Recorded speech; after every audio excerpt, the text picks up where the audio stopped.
তো আজকে আমাদের আলোচ্য বিষয় হচ্ছে সাবজেক্ট ভার্ব এগ্রিমেন্ট। এর মানে হচ্ছে আমাদের সাবজেক্টটা যেমন হবে আমাদের ভার্বটা কিন্তু কি হবে, ঠিক তেমনই হবে। তো সাবজেক্ট অনুসারে আমাদের যেহেতু ভার্বটা ঠিক তেমনই ভাবে হয়, এই জন্য এটার নাম হয়েছে আমাদের সাবজেক্ট ভার্ব এগ্রিমেন্ট। অর্থাৎ আমাদের একটা সেন্টেন্সের সাবজেক্টটা যেমন হবে ভার্বটাকে কিন্তু ঠিক তেমনই ভাবে করতে হবে। তো যাই হোক, সাবজেক্ট ভার্ব এগ্রিমেন্টের এই ক্লাসে টেকনিক এডুকেশনের পক্ষ থেকে সবাইকে আমি শুভেচ্ছা এবং অভিনন্দন জানাচ্ছি।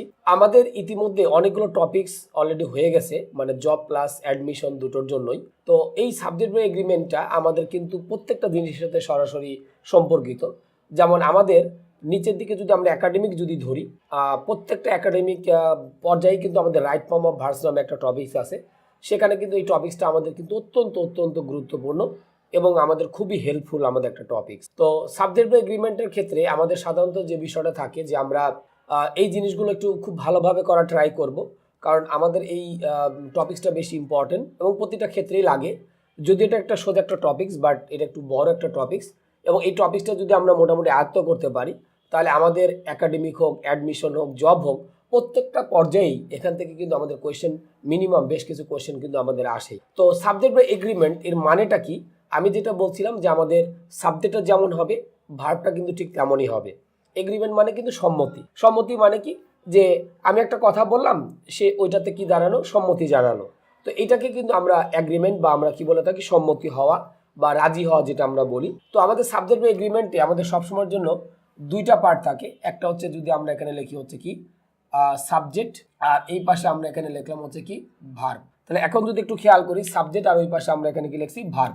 অর্থাৎ আমি যদি এখানে বলি যে আমার সাবজেক্টটা যদি সিঙ্গুলার হয় তাহলে ভার্বটা আলটিমেটলি আমাদের কি হবে, সিঙ্গুলার।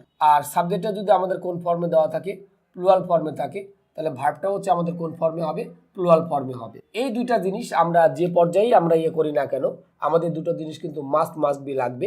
যে আমার সাবজেক্টটা যদি সিঙ্গুলার হয় তাহলে ভার্বটা আমাদের সিঙ্গুলার হবে, আর সাবজেক্টটা যদি আমাদের প্লুরাল হয় তাহলে ভার্বটা আলটিমেটলি আমাদের কোন ফর্মে হবে, প্লুরাল ফর্মে হবে। তো এটা আমরা যতগুলো নিয়মই করি না কেন, প্রত্যেকটা নিয়মের জন্য কিন্তু এই দুইটা জিনিস মাস্ট বি লাগবে। অর্থাৎ আমার সাবজেক্টটা কেমন, সাবজেক্টটা সিঙ্গুলার নাকি প্লুরাল। সাবজেক্ট যদি সিঙ্গুলার হয় তাহলে ভার্বটা আমাদের সিঙ্গুলার হবে, আর সাবজেক্টটা যদি আমাদের প্লুরাল হয় তাহলে সেক্ষেত্রে ভার্বটা আলটিমেটলি কোন ফর্মে হবে, প্লুরাল ফর্মে হবে। এখন আমরা কিছু সিঙ্গুলার সাবজেক্ট, সিঙ্গুলার ভার্ব এবং প্লুরাল ভার্বটা একটু দেখে নিই, এতে করে আমাদের জন্য একটু সুবিধা হবে।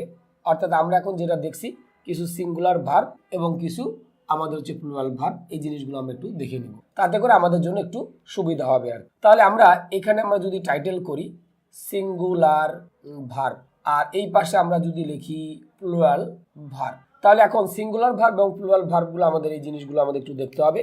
যেমন সিঙ্গুলার ভার্ব হচ্ছে আমাদের কোনগুলো, যেমন আমরা এখানে লিখলাম এম, ইজ, আর প্লুরাল ভার্বটা আমাদের এখানে কি আছে, আর।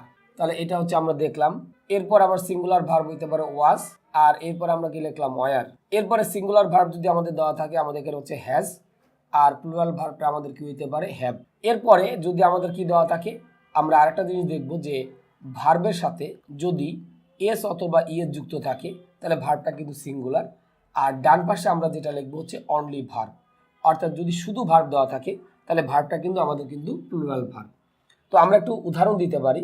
যেমন আমরা এখানে উদাহরণ হিসেবে দেখলাম হি, তার সাথে আমরা এখানে কি লিখলাম, গোজ। তাহলে আমরা যদি একটু খেয়াল করি যে আমাদের যে সাবজেক্ট যেটা আছে, এই সাবজেক্টটা কিন্তু আমাদের আলটিমেটলি কিন্তু সিঙ্গুলার। তাহলে সাবজেক্ট যদি আমাদের কি ফর্মে দেওয়া থাকে, সিঙ্গুলার ফর্মে দেওয়া থাকে, তাহলে ভার্বটাও কিন্তু আলটিমেটলি আমাদের কোন ফর্মে দেওয়া আছে, সিঙ্গুলার ফর্মে আমরা এখানে ইউজ করলাম। আর এখানে আমি যদি লিখি দে, এখানে আমরা কি লিখলাম, গো। তাহলে আমাদের এই যে দেটা আমরা লিখলাম, দে, এই সাবজেক্টটা কিন্তু হচ্ছে আমাদের কিন্তু প্লুরাল। আমি সংক্ষেপে পি দিলাম। সাবজেক্ট প্লুরাল মানে আমাদের ভার্বটা কিন্তু কি হবে, আলটিমেটলি ভার্বটা হচ্ছে আমাদের প্লুরাল ফর্মে আমাদের মোটামুটি হবে। তাহলে আমরা যেটা বলছিলাম যে এখানে হি গোস, আমার সাবজেক্টটা কিন্তু কি হয়ে গেল, সিঙ্গুলার। তাহলে ভার্বটা আমাদের কোন ফর্মে থাকলো, সিঙ্গুলার ফর্মে। আর সাবজেক্টটা যদি আমাদের কি দেওয়া থাকে, প্লুরাল ফর্মে দেওয়া থাকে, তাহলে ভার্বটা আমাদের কোন ফর্মে দেওয়া থাকবে, আলটিমেটলি আমাদের প্লুরাল ফর্মে দেওয়া থাকবে। তাহলে এই বিষয়টা আমাদের সর্বোপরি একটু মনে রাখা দরকার যে আমি বাম পাশে কিছু সিঙ্গুলার ভার্ব লিখেছি আর ডান পাশে আমরা কি লিখছি, কিছু প্লুরাল ভার্ব লিখেছি। তো আমি যেটা বলছিলাম যে এম ইজ যদি দেওয়া থাকে তাহলে সেটা সিঙ্গুলার ভার্ব, সেখানে আমাদের প্লুরাল ভার্বটা আর হবে। ওয়াজ, এটা আমাদের পাস্ট বাট হচ্ছে আমাদের সিঙ্গুলার, আর প্লুরাল ভার্ব সেখানে আমরা কাকে ইউজ করে থাকি, ওয়ারটাকে ইউজ করে থাকি। যদি আমাদের হ্যাজ দেওয়া থাকে তাহলে সিঙ্গুলার ভার্ব হচ্ছে হ্যাজ, আর প্লুরাল ভার্বটা হচ্ছে আমাদের কি হ্যাভ। এরপর আমরা যেটা বলছিলাম যে যদি ভার্বের সাথে আমাদের কি যুক্ত থাকে, এস বা যুক্ত যদি যুক্ত থাকে তাহলে সেটা আমাদের সিঙ্গুলার ভার্ব হবে। আর যদি শুধু যদি ভার্ব দেওয়া থাকে তাহলে সেক্ষেত্রে ভার্বটা আলটিমেটলি কোন ফর্মে থাকবে, প্লুরাল ফর্মে দেওয়া থাকবে। তো আমরা কিন্তু উদাহরণ দিয়েছি, মানে আমরা যদি একটু অ্যারো করে একটু দেই যে এখানে আমি আসলে কি বুঝাইতে চেয়েছি। যেমন আমরা এখানে লিখছি হি গোজ, আমাদের হিটা কিন্তু থার্ড পারসন, তো হি যেহেতু আমাদের থার্ড পারসন এই জন্য কিন্তু আমরা ভার্বের সাথে কি করেছি, এস বাই যুক্ত করেছি। আর এখানে আমরা কি লিখছি, দে, তার সাথে আমরা এখানে কি লিখছি, গো। তাহলে আমাদের সাবজেক্ট সিঙ্গুলার মানে আমাদের ভার্বটা সিঙ্গুলার হবে। আর সাবজেক্ট প্লুরাল বলতে আমরা বুঝে থাকি ভার্বটা কিন্তু আমাদের আলটিমেটলি কোন ফর্মে করতে হবে, প্লুরাল ফর্মে হচ্ছে আমাদের মোটামুটি করতে হবে। তাহলে আমরা এই বিষয়টা মোটামুটি কিন্তু বুঝতে পারলাম। এগুলো কিন্তু বেসিক জিনিস, যে কোনো জিনিস করার আগে আমাদের এই বেসিক জিনিসগুলো কিন্তু আমাদের আলটিমেটলি কি জানতে হবে।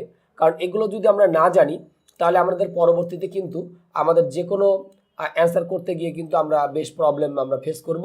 তো এই যে আমাদের বেসিক যে জিনিসগুলো, যে আমাদের প্রথম বেসিক জিনিস সাবজেক্ট এগ্রিমেন্টের যেটা জানতে হবে যে আমার সাবজেক্ট যদি সিঙ্গুলার হয় তাহলে ভার্বটা আমাদের হবে সিঙ্গুলার, আর সাবজেক্ট যদি প্লুরাল হয় তাহলে ভার্বটা আমাদের এখানে কী হবে, প্লুরাল ফর্মে হবে। আর সেই সাথে সাথে আমরা কিছু সিঙ্গুলার ভার্ব আর কিছু প্লুরাল ভার্ব হচ্ছে আমরা দেখে নিলাম। তো আমরা যে নিয়মেই যাই না কেন আমাদের কিন্তু এই দুইটা জিনিস আমাদের মাস্ট বি লাগবে। তো আমরা পরবর্তীতে এই জিনিসগুলো নিয়েই আমরা মোটামুটি এর রিলেটেড যতগুলো নিয়ম আছে সেগুলো আমরা দেখব। তো আমরা মোটামুটি সাবজেক্ট ভার্ব এগ্রিমেন্টের বেসিক নিয়মটা কিন্তু আমরা এখানে ইতিমধ্যে আমরা দেখে নিয়েছি। তো আমরা যেটা করছিলাম যে সাবজেক্ট ভার্ব এগ্রিমেন্টের পার্ট 1, তো আমরা বেসিক জিনিস নিয়ে আমরা কিছুটা আলোচনা করে নিলাম। এখন হচ্ছে আমরা এই রিলেটেড আমাদের বেশ কিছু বিধিবদ্ধ নিয়ম আছে, সেগুলো আমরা একটু দেখব। তো ফার্স্টে আমরা চলে আসি রুল নাম্বার 1-এ। রুল নাম্বার 1-এ আমরা সাধারণত যেটা লিখবো সেটা হচ্ছে থাকবে এরকম যে আনকাউন্টেবল নাউন, এটা সম্পর্কে আমাদের আইডিয়া আছে যে আনকাউন্টেবল নাউনের পরে ভার্ব সবসময়ের জন্য সিঙ্গুলার হবে, সবসময়ের জন্য আমাদের কি হবে, আমাদের হচ্ছে সিঙ্গুলার হবে। তাহলে একটু যদি ধরে নেই যে আমাদের হচ্ছে আনকাউন্টেবল নাউন যেগুলো আছে, যেগুলো আমরা সাধারণত জানি কাউন্টেবল এবং আনকাউন্টেবলের যে বিষয়টা থাকে, যে আনকাউন্টেবল নাউনের পরে আমাদের ভার্ব সবসময়ের জন্য আমাদের কি হবে, সিঙ্গুলার হবে। তো আমরা এই বিষয়টা মোটামুটি জানি। তো আনকাউন্টেবল নাউন সম্পর্কে কিন্তু আমাদের যে নাউনের যে পার্টগুলো আছে বা পার্টস অফ স্পিচের যে পার্টগুলো আছে, আমরা অনেকগুলো পার্ট করেছি পার্টস অফ স্পিচ রিলেটেড, কারণ যেটা আমাদের প্রতিটা পর্যায়ে আমাদের সাধারণত লাগে। তো আনকাউন্টেবল নাউনের পরে ভার্বটা আলটিমেটলি আমাদের কোনটা হবে, সিঙ্গুলার ফরমেশন হবে। তো আনকাউন্টেবল নাউন কোনগুলো, যে নাউনগুলোর কিন্তু আমাদের আসলে প্লুরাল ফর্ম থাকবে না। কারণ আমরা জানি যে কাউন্টেবল নাউনের অবশ্যই প্লুরাল ফর্ম থাকে, আর আনকাউন্টেবল নাউনের কিন্তু আমাদের অবশ্যই কি থাকে না, প্লুরাল ফর্ম কিন্তু আমাদের থাকে না। তাহলে আমাদের যে বিষয়টা থাকবে যে আনকাউন্টেবল নাউনের পরে ভার্বটা সবসময়ের জন্য আমাদের কি হবে, সিঙ্গুলার হবে। যেমন আমি যদি বলি এরকম মানি, এখানে লিখলাম বাই, অবলিক দিয়ে লিখলাম হচ্ছে কি বাইস, এখানে আমরা লিখলাম হচ্ছে এভরিথিং। অনেকের মতে মানিটা কিন্তু যে কাউন্টেবল, কারণ অনেকে মনে করি আমরা যে মানি মানে কিন্তু টাকা। আসলে মানি মানে কিন্তু টাকা না, মানি মানে হচ্ছে একটা এক্সচেঞ্জিং জিনিস, মানে একটা বিনিময় মাধ্যমের একটা উপায় হইতে পারে। সেটা আমাদের কখনো কখনো টাকা হইতে পারে, ডলার হইতে পারে, রুপি হইতে পারে, তারপরে হচ্ছে ইউরো হইতে পারে, পাউন্ড হইতে পারে। অর্থাৎ এক কথায় যদি বলি মানি হচ্ছে আমাদের আনকাউন্টেবল, বা ডলার, রুপি, অর্থাৎ পৃথিবীতে আমাদের যত মুদ্রা আছে সবগুলোই কিন্তু হচ্ছে আমাদের মানির হচ্ছে আমাদের একক, এবং এগুলো হচ্ছে কাউন্টেবল। অর্থাৎ আমরা টাকা কাউন্ট করতে পারি, ডলার কাউন্ট করতে পারি, রুপি কাউন্ট করতে পারি, বাট মানি কিন্তু আমরা কখনোই কাউন্ট করতে পারি না। তাহলে মানিটাকে আমরা সাধারণত যেটা বলতে পারি একটা হচ্ছে আনকাউন্টেবল। এটা আমরা সবসময়ের জন্য একটু মনে রাখবো, মানি হচ্ছে আমাদের কি আনকাউন্টেবল নাউন। সো তারপরে আমাদের যদি কোনো ভার্ব আসে তাহলে ভার্বটা আলটিমেটলি কোন ফর্মে হবে, সিঙ্গুলার ফর্মে হবে। তাহলে আমি এখানে লিখলাম মানি বাইস, এখানে আমরা কি লিখলাম, এভরিথিং। আর অর্থ হচ্ছে কি করতে পারে, নিজে কোনো কিছু কিনতে পারে, নিজে কোনো কিছু বাই করতে পারে। এই কারণে আমরা ভার্বটা কিন্তু আলটিমেটলি কোন ফর্মে দিয়েছি, সিঙ্গুলার ফর্মে দিয়েছি। আর আমি কিছুক্ষণ আগেই কিন্তু বেসিকটা সম্পর্কে একটু আলোচনা করেছিলাম, সেটা হচ্ছে যে যদি আমার সাবজেক্ট যদি সিঙ্গুলার হয় তাহলে ভার্বটা আমাদের কি হবে, সিঙ্গুলার। তো আমরা জানি মানি হচ্ছে আমাদের কি আনকাউন্টেবল নাউন, সো তার সাথে ভার্বটা কিন্তু আলটিমেটলি কোন ফর্মে হয়েছে, সিঙ্গুলার ফর্মে কিন্তু হয়েছে। আমরা এখানে অলরেডি কিন্তু সিঙ্গুলার ফরমেশনটা কিন্তু ইউজ করেছি। তাহলে আমাদের বিষয়টা দাঁড়ালো হচ্ছে এইটাই যে আনকাউন্টেবল নাউনের সাথে ভার্বটা আমাদের আলটিমেটলি কি হয়, সিঙ্গুলার ফর্মে হয়ে থাকে। ওকে, এরপর যদি লিখি সাম ইনফরমেশন, তাহলে আমি যদি লিখি সাম ইনফরমেশন, আমি ব্র্যাকেটে লিখলাম ইজ অবলিক আর, এরপর আমরা কি লিখলাম, রিকোয়ার্ড। তাহলে এখন যদি আমরা একটু খেয়াল করি যে সাম ইনফরমেশন, তাহলে ইনফরমেশন হচ্ছে আমাদের কি আনকাউন্টেবল নাউন। সো এখানে সাম থাক, অল থাক, সেটা আমাদের দেখার কোনো দরকার নাই। সো আমাদের ভার্বটা আমাদের কি হবে, সিঙ্গুলার ফর্মে আমাদের আলটিমেটলি হবে। তাহলে আমরা এখানে যেটা বললাম যে সাম ইনফরমেশন ইজ, তার সাথে আমরা এখানে কি লিখলাম, রিকোয়ার্ড। তাহলে আমাদের এখানে যে বিষয়টা দাঁড়ালো যে ইনফরমেশন, আমরা জানি information, furniture, machinery, scenery, equipment, এই ওয়ার্ডগুলোর সাথে কিন্তু আমরা সবাই কম বেশি পরিচিত এবং এদের সাথে ভার্বটা কিন্তু আলটিমেটলি কোন ফর্মে হয়, সিঙ্গুলার ফর্মে হয়। তাহলে আমি যখন লিখলাম যে সাম ইনফরমেশন ইজ, তার সাথে আমরা এখানে কি লিখলাম, ইজ রিকোয়ার্ড। এখন পরীক্ষাতে আমাদের কিভাবে আসতে পারে সেই রিলেটেড আমরা একটু উদাহরণ দেখি। তো আমাদের এখানে বলা থাকলো যে সাম ফার্নিচার, এখানে আমরা লিখলাম সাম ফার্নিচার।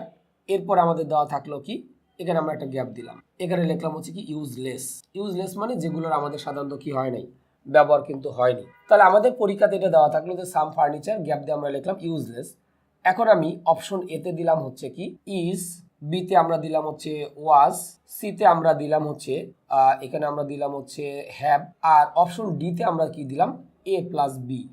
অথবা অনেক সময় থাকতে পারে বোথ এ অ্যান্ড বি, যে কোনোটা থাকতে পারে, প্লাস মানে এ এবং বি এই দুটোই হইতে পারে, এই জিনিসটাকে কিন্তু আমাদের বোঝা। তাহলে আমরা যদি একটু খেয়াল করি যে আমাদের এখানে লেখা হয়েছে যেটা যে সাম ইনফরমেশন সাম ফার্নিচার, তাহলে ফার্নিচার হচ্ছে আমাদের বেসিক্যালি কিন্তু কি আনকাউন্টেবল নাউন, আর আমরা জানি আনকাউন্টেবল নাউনের পরে ভার্বটা কিন্তু সিঙ্গুলার হয়। এই ফার্নিচার সম্পর্কেও কিন্তু আমাদের অনেকের একটু মানে ভুল ধারণা আছে, আমি একটু ক্লিয়ার করার ট্রাই করি। অনেকে বলে ফার্নিচার কাউন্ট করা যায়, যেমন আমরা প্রায়শই একজন আরেকজনের সাথে যখন কথা বলি তখন বলি যে আমার রুমে 5টা ফার্নিচার আছে, আমার বাড়িতে 10টা ফার্নিচার আছে। তো এইটা শুনে অনেকে মনে করে যে ফার্নিচার মনে হয় কি কাউন্টেবল, বাট ফার্নিচার কিন্তু আসলে আনকাউন্টেবল। আমরা ফার্নিচার কখনোই কাউন্ট করতে পারি না, বাট চেয়ার, টেবিল, ডেস্ক, এই জিনিসগুলো কিন্তু আমরা বেসিক্যালি কি করতে পারি, আমরা কিন্তু কাউন্ট করতে পারি। তাহলে আমি যখন লিখলাম যে সাম ফার্নিচার, গ্যাপ দিয়ে লিখলাম হচ্ছে কি ইউজলেস, তাহলে ফার্নিচারের পরে আমাদের যদি কোনো ভার্ব আসে তাহলে সবসময়ের জন্য আমাদের কোন ফর্মে হবে, সিঙ্গুলার ফর্মে হবে। তার মানে আমাদের সিতে কি দেওয়া আছে, হ্যাভ, এটা কিন্তু আমাদের হবে না। তাহলে এখন ইজ, এটা কিন্তু আমাদের সিঙ্গুলার ভার্ব প্রেজেন্টে, ওয়াজ এটা সিঙ্গুলার ভার্ব প্রেজেন্টে, আর ডিতে আমাদের কি বলা হয়েছে, এ প্লাস বি। যেহেতু এই সেন্টেন্সে আর কোনো আমাদের কি দেওয়া নাই, সেন্টেন্স দেওয়া নাই, একটা সেন্টেন্সই দেওয়া আছে, তার মানে এখানে ইজও হইতে পারে, আবার কি হইতে পারে, ওয়াজও কিন্তু হইতে পারে। সো আমাদের এখানে অ্যান্সার কোনটা হবে, এ প্লাস বি, এটা হচ্ছে আমাদের বেসিক্যালি উত্তর হবে। তাহলে আমরা যেটা বলছিলাম যে অনেকে কিন্তু এখানে ইজ দিতে পারি, অনেকে ওয়াজ দিতে পারি, বা কেউ ভুল করে কিন্তু হ্যাভও কিন্তু আমরা এখানে কি করতে পারবো, দিতে পারবো। কারণ অনেকে মনে করে সাম আছে, সাম মানে কিছু, এখানে সামের জায়গায় কিন্তু আমাদের এখানে কি আর একটা ওয়ার্ডও কিন্তু থাকতে পারতো, আমি লিখে দিই অল, এটা কিন্তু আমার এই সেন্টেন্সে কিন্তু থাকতে পারতো যে অল ফার্নিচার। তো আমার কথা হচ্ছে ফার্নিচারের সাথে অল থাকলো কি সাম থাকলো এটা দেখার কোনো দরকার নাই, কারণ ফার্নিচার হচ্ছে আমাদের কি আনকাউন্টেবল নাউন। সো আমাদের ভার্বটা আমাদের কি হবে, অবশ্যই সিঙ্গুলার ফর্মে আমাদের ইউজ করতে হবে। আবার পরীক্ষাতে আমাদের কিন্তু আসতে পারে এরকম যে চুজ দ্য কারেক্ট সেন্টেন্স, এগুলো আমাদের বেশি আসে, চুজ দ্য কারেক্ট সেন্টেন্স, এবং এগুলোর জন্য আমাদের গ্রামারটা কিন্তু খুব ভালোভাবে আয়ত্ত করতে হবে প্রত্যেকটা টপিকস। কারণ চুজ দ্য কারেক্ট সেন্টেন্সে দেখা যায় একটা টপিকস থেকে আমাদের সাধারণত কোশ্চেন হয় না, আমাদের বিভিন্ন টপিকস থেকে আমাদের বেসিক্যালি কি করা হয়, কোশ্চেন কিন্তু আমাদের আসে। তাহলে তখন হচ্ছে আমাদের বেসিক্যালি যে বিষয়টা থাকে যে চুজ দ্য কারেক্ট সেন্টেন্সের ক্ষেত্রে যে আমাদের মনে হয় সব সেন্টেন্সই মনে হয় সঠিক, কিন্তু আসলে পরীক্ষাতে কিন্তু সব সেন্টেন্স সঠিক দিবে না, এইটা হচ্ছে আমাদের একটু বের করতে হবে। তাহলে এখন আমি যদি এখানে লিখি, একটু আমরা অল দিয়ে করার চেষ্টা করি। যেমন আমি এখানে লিখলাম অল সিনারিস, এখানে লিখলাম অল সিনারিস ওয়ার বিউটিফুল, ওয়ার তার সাথে আমরা এখানে কি দিলাম, বিউটিফুল, এটা একটা অপশন থাকলো। আমার বিতে বলা থাকলো এরকম অল সিনারিস ওয়াজ, এরপর আমি এখানে কি লিখলাম, বিউটিফুল, এইটা আমি দিলাম। সিতে আমাদের দেওয়া থাকলো অল সিনারি ওয়াজ বিউটিফুল, আর অপশন ডিতে যদি আমরা দেই তাহলে আমি এখানে লিখলাম অল অফ দ্য অ্যাভভ, বা আমরা এখানে লিখলাম এ প্লাস বি। ওকে, তাহলে এখন আমার এই 4টা অপশনের ভিতরে আমাদের কি করতে হবে, সঠিক উত্তরটা আমাদের কি করতে হবে, বের করতে হবে। তো এগুলোকে আমরা বলে থাকি মানে সেন্টেন্স কারেকশন, মানে একটা সেন্টেন্সের মধ্যে ভুল আছে নাকি সঠিক আছে এটা আমাকে বের করতে হবে। অনেক সময় বলে চুজ দ্য কারেক্ট সেন্টেন্স, আবার অনেক সময় আমাদের বলতে পারে চুজ দ্য ইনকারেক্ট সেন্টেন্স, দুইটাই হচ্ছে আমাদের বের করতে বলতে পারে। তো আমাদের যেটা সঠিক এর মধ্যে আমাদের মূলত হচ্ছে আমাদের কি করতে হবে, বের করতে হবে। ফার্স্টে আমরা যখন বললাম এ নাম্বারে অল সিনারিস ওয়ার বিউটিফুল, তাহলে একটু যদি খেয়াল করি যে অল সিনারিজ ওয়ার, তার সাথে আমরা কি লিখছি বিউটিফুল। তো আমরা জানি সিনারি কিন্তু আনকাউন্টেবল, কারণ আমি পার্টস অফ পার্টে বেশ কয়েকটা কথা বলেছিলাম। কেউ যদি আমরা পার্টস অফ স্পিচের আমার ইয়েটা যদি না দেখে থাকেন, তাহলে আমি তাদেরকে বিনীত অনুরোধ করব যে পার্টস অফ স্পিচের আমাদের অনেকগুলো পার্ট আছে, প্রায় 16-17টার মতো। তো ওইখানে গিয়ে আমরা এই পার্টস অফ স্পিচের জিনিসগুলো আমরা একটু দেখে নিব, কারণ ওইখানে পার্টস অফ স্পিচে কিন্তু আমি বলেছি কাউন্টেবল এবং আনকাউন্টেবল সম্পর্কে, এবং পার্টস অফ স্পিচ সম্পর্কে টোটাল আমাদের আইডিয়া দেওয়া আছে। কারণ যেহেতু কোয়েশ্চেন আসছে কাউন্টেবল এবং আনকাউন্টেবল নাউন সম্পর্কে, তাহলে নাউনটাকে বের করতে গেলে কিন্তু অবশ্যই আমাকে কোথায় যেতে হবে, আমাকে যেতে হবে কিন্তু পার্টস অফ স্পিচে আমাকে যেতে হবে। ওইখানে আমি মোটামুটি চেষ্টা করেছি সবগুলো আলোচনা করার জন্য। তো অপশন এতে আমাদের বলা হয়েছিল যে অল সিনারিজ ওয়ার বিউটিফুল। আমরা জানি সিনারি কিন্তু আনকাউন্টেবল, কারণ আমি বলেছিলাম যে information, furniture, machinery, scenery, equipment, space, এই যে ওয়ার্ডগুলো এগুলোকে আমরা সাধারণত কী হিসেবে ধরে থাকি, আনকাউন্টেবল নাউন হিসেবে ধরে থাকি। তাহলে সিনারির সাথে কখনোই কিন্তু সিনারিজ এটা কিন্তু আমাদের অ্যাকচুয়ালি আমাদের হবে না। সিনারিজ বলে কোনো শব্দ কিন্তু আমাদের নেই। তাহলে আমি যখন এটা বললাম যে অল সিনারিজ আর বিউটিফুল, তাহলে অলের পরে আমাদের এখানে সিনারিজ কিন্তু কখনোই দেওয়া যাবে না, কারণ সিনারি যেহেতু আনকাউন্টেবল। আরেকটা ভুল আছে, আমরা জানি আনকাউন্টেবল নাউনের পরে ভার্বটা কি হবে, সিঙ্গুলার হবে। আমি কিন্তু শুরুতেই কিন্তু লিখে দিয়েছি যে আনকাউন্টেবল নাউনের সাথে আমাদের ভার্বটা সবসময়ের জন্য আমাদের কি হবে, সিঙ্গুলার হবে। বাট আমরা দেখতে পাচ্ছি ওয়ারটা কিন্তু প্লুরাল ভার্ব। আমি কিন্তু শুরুতেই কিন্তু আলোচনা করেছিলাম যে ওয়াজ হচ্ছে সিঙ্গুলার আর ওয়ারটা হচ্ছে আমাদের কিন্তু প্লুরাল। তাহলে এখানে দুটো ভুল আছে, যে আমাদের সিনারিজ বলে কিন্তু কোনো শব্দ নাই, এটা আমাদের ভুল। আর ওয়ার এর সাথে ইউজ করা যাচ্ছে না, কারণ সিনারি যেহেতু আনকাউন্টেবল নাউনের সাথে ভার্বটা কি হবে, সিঙ্গুলার হবে। বাট আমরা কি করছি, আমরা কিন্তু ইউজ করেছি প্লুরাল ভার্ব। তাহলে এই সেন্টেন্সে কিন্তু আমাদের আলটিমেটলি কিন্তু দুইটা ভুল আমাদের এখানে দেওয়া কিন্তু আছে। বিতে আমাদের বলা হয়েছে অল সিনারিজ ওয়াজ বিউটিফুল। ওকে, এখানে আমরা যদি দেখি, এখানে আমাদের কিন্তু বলা হয়েছে সিনারিজ। তাহলে সিনারিজ বলে কিন্তু কোনো শব্দ কিন্তু আমাদের নাই, কারণ আমি বলেছিলাম সিনারিটা আনকাউন্টেবল, আর আনকাউন্টেবল নাউনের কিন্তু কখনোই কোনো প্লুরাল ফর্ম কিন্তু আমাদের হয় না, এটা আমরা মোটামুটি জানি। সো সিনারিজ বলে কোনো শব্দ আমাদের পৃথিবীতে নাই। আর লাস্টে আমরা যদি বলি ওয়াজ, এটা আমাদের ঠিক ছিল, কারণ আমরা জানি আনকাউন্টেবল নাউনের সাথে ভার্বটা আলটিমেটলি কি হয়, সিঙ্গুলার ফর্মে হয়, আমরা দিয়ে দিয়েছি। আর সি নাম্বারে যদি আমরা বলি অল সিনারি ওয়াজ বিউটিফুল, এটা কিন্তু আমাদের কি হইতে পারে, সঠিক হইতে পারে, কারণ এখানে অলের সাথে আমাদের এখানে কি দেওয়া আছে, সিনারি দেওয়া আছে। তো আমরা জানি সিনারি হচ্ছে আমাদের কি আনকাউন্টেবল নাউন, এবং এর কিন্তু কোনো প্লুরাল ফর্ম নাই। আর অলের সাথে আমাদের নাউনটা হচ্ছে কি আনকাউন্টেবল, আর আনকাউন্টেবল নাউনের সাথে ভার্বটা আমাদের কি হবে, সিঙ্গুলার হবে। তাহলে সি নাম্বারটা হতে পারে। আর যেহেতু এখানে এ নাম্বার এবং বি নাম্বার কোনোটাই যেহেতু সঠিক না, কারণ দুইটাতে আমাদের কিছু না কিছু ভুল আছে, একটু কম হোক আর বেশি হোক দুইটাতেই কিন্তু আমাদের ভুল আছে। সো এই জন্যে এ প্লাস বি এই দুইটার কোনোটাই কিন্তু আমাদের হবে না। তাহলে আমাদের এ নাম্বার ভুল, আমাদের বি নাম্বার ভুল, তাহলে আমরা তিনটা কিন্তু অলরেডি এই চারটা অপশনের ভিতরে বাদ দিয়ে দিলাম। তাহলে বাকি যেটা থাকলো সেটাই কিন্তু আমাদের কিন্তু সঠিক উত্তর।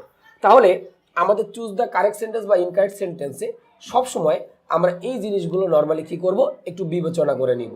তো এই সাবজেক্ট এগ্রিমেন্টের এইটার সাথে সাথে আমরা কিন্তু নাউনটাও কিন্তু কিছু শিখে ফেললাম, যে আমাদের কাউন্টেবল নাউন কোনটা, আনকাউন্টেবল নাউন কোনটা, বা কার সাথে এস বাই যুক্ত আছে বা কার সাথে নাই, এই বিষয়গুলো কিন্তু আমরা মোটামুটি কি করতে পারলাম, বুঝতে পারলাম। তো আশা করি আমরা সাবজেক্ট এগ্রিমেন্টের রুল নাম্বার 1টা বেশ ভালোভাবে বুঝতে পেরেছি, যাতে আর কোনো সমস্যা না থাকে। তো আমি সেই সাথে রুল নাম্বার 1 আমি এখানে শেষ করব, এবং সেই সাথে সাথে পার্ট 1ও আমি এখানে শেষ করছি সাবজেক্ট এগ্রিমেন্টের। তো নেক্সট পার্টে আমরা হচ্ছে রুল নাম্বার 2তে আর 2 থেকে শুরু করব আমাদের বাকি নিয়মগুলো। তো সে পর্যন্ত সবাই ভালো থাকবেন, আর থাকবেন টেকনিক ইজ এডুকেশনের পক্ষ থেকে, টেকনিক ইজ এডুকেশনের সাথে। কারণ আমাদের এখানে প্রত্যেকটা ভিডিওই আমরা চেষ্টা করেছি আমাদের সমস্ত এফোর্ট দিয়ে তৈরি করার জন্য। আমাদের এই কষ্টটা সার্থক তখনই হবে যদি আপনাদের বিন্দুমাত্র কোনো উপকারে আসে। তাহলে আশা করি সবাইকে আমি পার্ট 2 সাবজেক্ট এগ্রিমেন্টের পার্ট 2তে আমি সবাইকে পাবো, এবং সেই সাথে সাথে আবারও সবাইকে অগ্রিম অভিনন্দন এবং শুভেচ্ছা জানিয়ে পার্ট 1 আমি এখানে শেষ করি।